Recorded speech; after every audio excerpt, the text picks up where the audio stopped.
Good afternoon, everyone, and good afternoon to those of my colleagues from Eskom that are here to, I gather there's some of you that are here to say what's going on in this organisation, so I guess hopefully I'll be able to shed some light on things. And you know, I also try and avoid getting myself in a situation where I say, you know, don't worry, the lights are on, because I was at a few years back, I was at a school governing body meeting and Eskom was in the midst of some industrial action, and one of my fellow governing body members said to me, well, you guys must really be sweating, you know, I hear that there's a real risk to the power supply in the country. And I said, you know, really, it's not a big issue for us. Look, the lights are still on. And at that moment, the lights went off. So I'm very careful about saying that kind of thing. Thank you very much for this opportunity, for inviting me here today to talk to you. I'm quite possibly not going to be able to answer all of the questions that you have in your mind about the power sector and the issues that we face with, but hopefully I will give you some idea of where we are in this stage of the history of the power sector in South Africa, and just some of the incredible challenges that we have to deal with, but also some of the amazing opportunities that we have in South Africa. So I've structured this presentation, and we're talking about challenges and opportunities, but I've built it along the lines of saying, how much electricity do we need in South Africa? And how can we meet that in the short, medium, and long term, and some of the thinking around that, some of the risks we have to deal with, and what are the opportunities for us in South Africa? And I'm not going to focus on the downside. I'm going to be focusing a lot on the upside, what it is, a positive picture that we can paint out of the power sector for South Africa, and that's hopefully how we'll wrap up this presentation.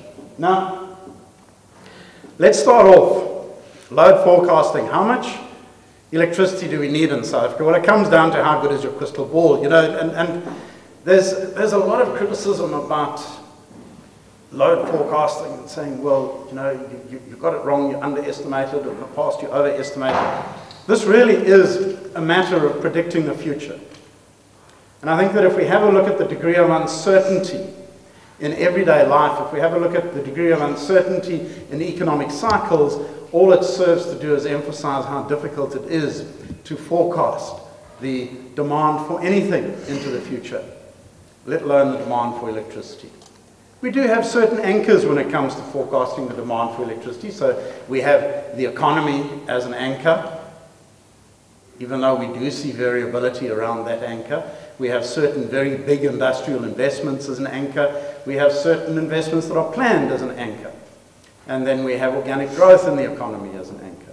So there is a science behind forecasting, but at the end of the day, there is also an art. And so you can't plan to a straight line. You can't say that the demand for electricity is so much now, and in 10 years' time it's going to be so much, and that's it. And just draw a straight line, and you say, well, we'll make our investment decisions on the basis of that straight line. It doesn't work like that. And just to illustrate it, we can just look at recent times. I can go back to 2003, 2004, when we had an accelerating shared growth initiative for South Africa target of 6% per annum economic growth, which translated to a 4% increase in demand for electricity. And so we planned for new capacity to meet that aspiration, essentially doubling our installed capacity by 2025. Our current installed capacity in round numbers is about 40,000 megawatts, and you'll see more of that shortly. After the crisis, where we were around about the end of last year, last quarter of 2008, we were faced with two crises. The electricity supply crisis, I'll talk more about that. We've just come out of, if we go back to a year ago, we were just out of load shedding by a few months, but it was very, very raw and foremost in our minds, and it's still foremost in many people's minds. And then the financial crisis, and South Africa survived the the first wave of the financial crisis, which was the banking sector, the subprime crisis, etc., we came through that pretty well. We're living with the second wave, which was the consequences, and that was the drop-off in commodity prices, the impact that we've seen on the South African economy, the reduction in platinum prices, ferrochrome prices, steel, copper, vanadium, nickel, you name it, it went down. And so that has had a significant impact on the economy. So how do you then determine growth scenarios in the face of this kind of variability? From an aspiration of 6% in an economy that looked like it was on track to get to that 6% to effectively 0%, which is where we are at the moment. How do you plan in that environment when you make an investment decision today that may be of the order of 150, 200 billion rand, you make that commitment today, that investment is only going to start delivering in 10 to 12 years' time, and you're not quite sure whether you're going to have a market for your product in 12 years' time. Those are the challenges that we're faced with when it comes to making decisions around the supply of electricity in South Africa. We will enjoy a successful 2010 World Cup because we've been able to plan for it and we've got a whole lot of contingencies in place. But just because we will be able to do that does not mean to say that we're not going to experience some very, very tight times in 2011 and 2012. The key to avoiding that is energy efficiency. And if there's one message you go away with tonight, is just to think very carefully about the way you use energy generally, not just electricity, and see whether you can change it. There is a major investment that's required to meet the demand for electricity into the future. Now, we can treat it as a threat. We can say this is a huge problem, we're not going to be able to do it, or we can say this is the means that can launch us into a competitive future for the country. Guess which side I'm on? I think that definitely this is a huge opportunity. There's big opportunities for us in energy efficiency, innovation, skills, national, social and industrial development, but really I think that we can have a look at the energy sector as a platform that can do enormous things for this country. And that is the mindset that we have to adopt when we deal with the power sector in South Africa. Never forget the threat of climate change. We have to adapt to the negative impacts. And there's too much focus on reducing carbon dioxide emissions and not enough focus on adapting to the negative impacts. We've got to get them in balance. We've got to do both. And let's not forget about that. And hopefully in this presentation, I have been able to demonstrate that as Eskom and as South Africa, we are considering both. And then just a final point, a quote from Gresham Michelle that says that if we have the intelligence, imagination, and the ability to dream, things can happen. And I think we can make things happen. Thank you very much.